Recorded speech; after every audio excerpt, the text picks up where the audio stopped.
Good morning मेरे प्यारे प्यारे बच्चों, कैसे हैं आप लोग। उम्मीद करता हूँ आप लोग बहुत बढ़िया होंगे। बिल्कुल ठीक, एकदम स्वस्थ।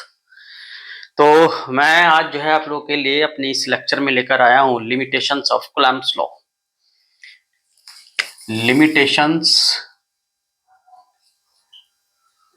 लिमिटेशंस ऑफ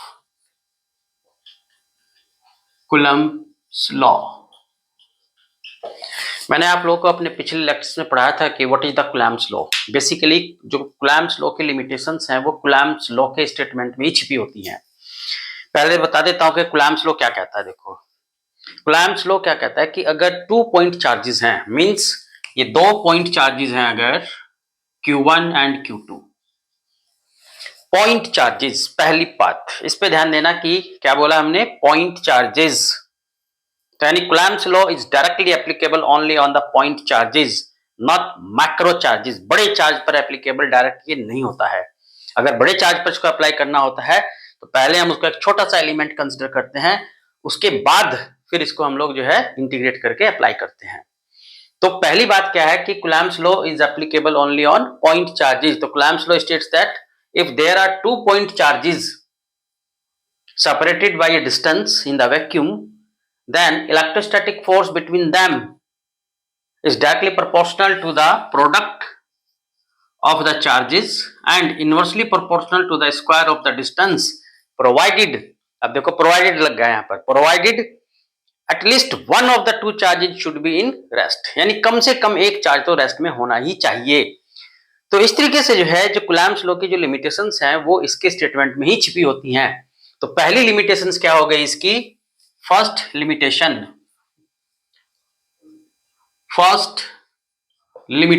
तो फर्स्ट लिमिटेशन क्या है, पहली लिमिटेशन हो गई कि charges should be point charges, यानी charges should be very small,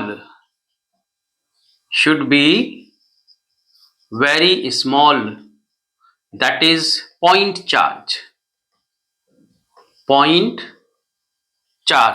अब बात आती है कि चार्जेज छोटे ही क्यों होने चाहिए, बड़े चार्ज पे एप्लीकेबल क्यों नहीं है, यानी पॉइंट चार्ज ही क्यों होने चाहिए, राइट। तो पहली लिमिटेशन क्या बताया मैंने कि charges should be point charge, then the Coulomb's law directly applicable on the charges. The question is that why the charge should be point charge not the bigger charge. तो आओ समझाता हूं।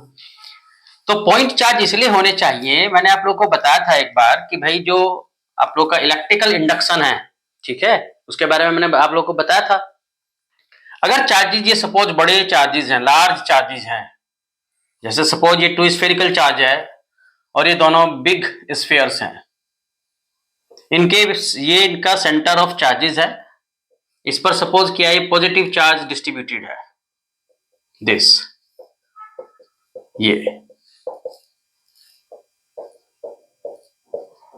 ये जो है पॉजिटिव चार्ज डिस्ट्रीब्यूटेड है इनके surface पर, इनके सेंटर टू सेंटर डिस्टेंस है r।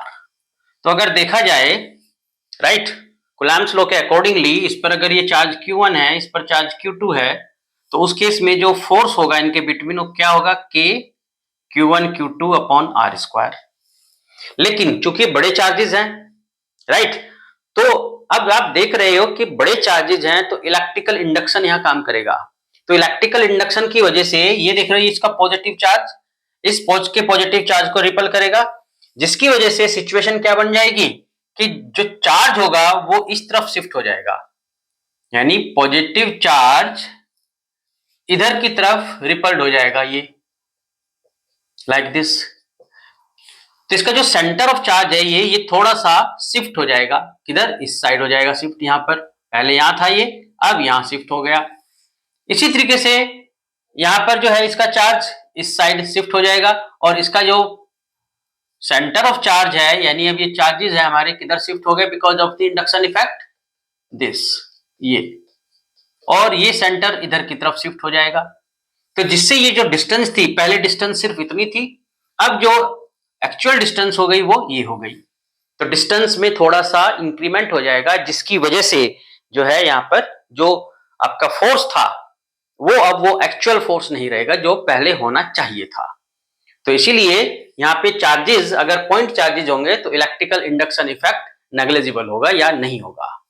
तो इसीलिए पहली कंडीशंस जो लिमिटेशंस है कूलम्ब्स लॉ की वो है कि भाई charge should be very very small. तो ध्यान रखो इस बात को कि जो कूलम्ब्स लॉ है वो केवल और केवल पॉइंट चार्जेस पर ही एप्लीकेबल है, बड़े चार्जेस पर एप्लीकेबल नहीं होगा। होगा तो छोटा एलिमेंट लेंगे फिर उसको इंटीग्रेट करेंगे। दूसरा केस, दूसरी कंडीशंस क्या है इसकी, सेकंड लिमिटेशन होती है कि भाई जो चार्ज है at least one charge should be in rest. ऐसा क्यों? एक चार्ज जो है कम से कम रेस्ट में रहना चाहिए, और अगर पॉसिबल हो तो दोनों चार्जेस रेस्ट में होने चाहिए। तो ऐसा क्यों? क्योंकि जब चार्ज मोशन में होता है तो वो मैग्नेटिक फील्ड भी प्रोड्यूस करता है। जैसे सपोज किया कि ये चार्ज रेस्ट में है और दूसरा चार्ज मोशन में है ये वाला, तो इसकी वजह से यहाँ पर जो है मैग्नेटिक फील्ड भी डेवलप होगा। और अगर मैग्नेटिक फील्ड डेवलप होगा ये, तो हम जानते हैं जो मैग्नेटिक फील्ड में चार्ज पे फोर्स होता है वो होता है QVB sin थीटा। सपोज ये चार्ज मोशन में था, इसका यहाँ मैग्नेटिक फील्ड होगा और इस मैग्नेटिक फील्ड में चार्ज पार्टिकल रखा हुआ है। इसकी वेलोसिटी कितनी है? इसकी वेलोसिटी है 0 क्योंकि ये रेस्ट में है। तो उस केस में इस फॉर्मूले के अकॉर्डिंगली, ये क्या है, formula on for the magnetic force on charge particle moving in magnetic field. तो अब ये V0 हो जाएगा, तो इस पर जो मैग्नेटिक फोर्स होगा, ये मैग्नेटिक फोर्स कितना होगा? 0। तो इसीलिए जो हम इलेक्ट्रोस्टैटिक फोर्स निकालना चाहेंगे बिटवीन द चार्जेस वो पॉसिबल हो पाएगा, क्योंकि इस पर मैग्नेटिक फोर्स कितना होगा? 0 होगा। और अगर दोनों ही चार्जेस रेस्ट में होंगे, ठीक है, तो और भी अच्छा होगा। तो इसीलिए जो सेकंड लिमिटेशन है वो क्या है कि कम से कम एक चार्ज तो रेस्ट में होना ही चाहिए और दोनों चार्ज रेस्ट में हो जाने चाहिए। तो यानी दूसरी कंडीशंस मैंने बताई है कि Coulomb's law is applicable only on the charges which are in rest. Static होने चाहिए, या फिर एक स्टैटिक हो सकता है दूसरा मोशन में हो सकता है, कम से कम एक तो स्टैटिक में होना ही चाहिए। तो मेरी दूसरी कंडीशंस आप लोग को समझ में आ गई होगी, आई होप। अब थर्ड कंडीशंस क्या है इसकी, थर्ड कंडीशंस देखो, यानी कि लिमिटेशन नंबर 3। थर्ड लिमिटेशन है कि जो चार्जेस हैं, जैसे दो चार्जेस यहां रखे हुए थे Q1 एंड Q2, इनके बिटवीन डिस्टेंस R है, तो ये जो R है it should not be less than 10 to the power minus 15 metre. ये distance 10 to the power minus 15 metre से कम नहीं होनी चाहिए, इससे ज्यादा ही होनी चाहिए। तो अब क्वेश्चन आता है कि भाई जो डिस्टेंस है वो 10 to the power minus 15 से कम क्यों नहीं होनी चाहिए, उससे कौन सी बड़ी आफत खड़ी हो जाएगी यहाँ पर। तो इसका रीजन ये है, देखो आप जानते हो कि जो न्यूक्लियस का साइज होता है वो 10 to the power minus 15 order का होता है। अगर इनके between distance 10 to the power minus 15 से कम होगी, ठीक है, distance 10 to the power minus 15 से स्मॉलर होगी, तो उस केस में जो चार्जेज होंगे, चार्जेज के बिटवीन जो फोर्स होगा, इलेक्ट्रोस्टैटिक फोर्स, ठीक है, वो उस फोर्स से कम हो जाएगा जो न्यूक्लियर फोर्स यहां एग्जिस्ट करेगा। मींस अगर distance 10 to the power minus 15 से कम है तो न्यूक्लियर फोर्स यहां एग्जिस्ट करेगा, और न्यूक्लियर फोर्स जो होता है वो इलेक्ट्रोस्टैटिक फोर्स से भी 100 टाइम्स स्ट्रॉन्गर होता है, राइट। तो उस केस में हम इलेक्ट्रोस्टैटिक फोर्स को कैलकुलेट करने में बहुत ही जो है दिक्कतें क्रिएट होंगी और एक्चुअल वैल्यू नहीं आ पाएगी।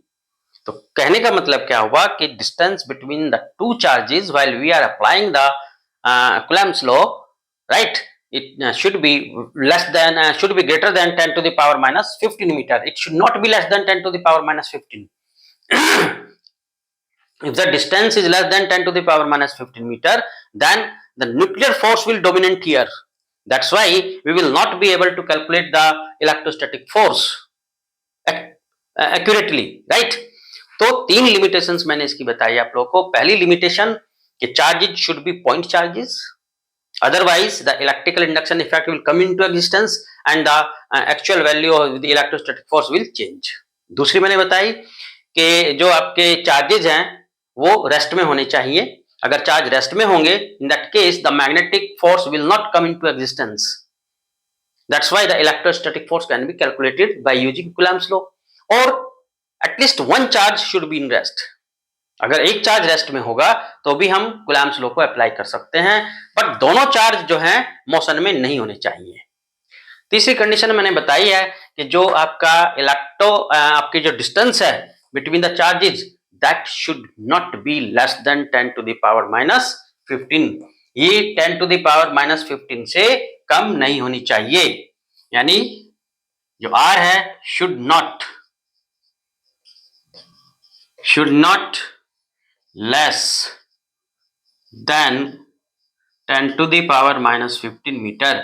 ये 10 to the power minus 15 metre से ही ज्यादा होनी चाहिए, क्योंकि अगर ये 10 to the power minus 15 metre से कम होगी तो न्यूक्लियर फोर्स एग्जिस्ट करेगा, और न्यूक्लियर फोर्स जो है इलेक्ट्रोस्टैटिक फोर्स से भी 100 टाइम्स स्ट्रॉन्गर होता है, जिसकी वजह से यहाँ पर क्या होगा, हम इलेक्ट्रोस्टैटिक फोर्स को एक्यूरेटली कैलकुलेट नहीं कर सकते।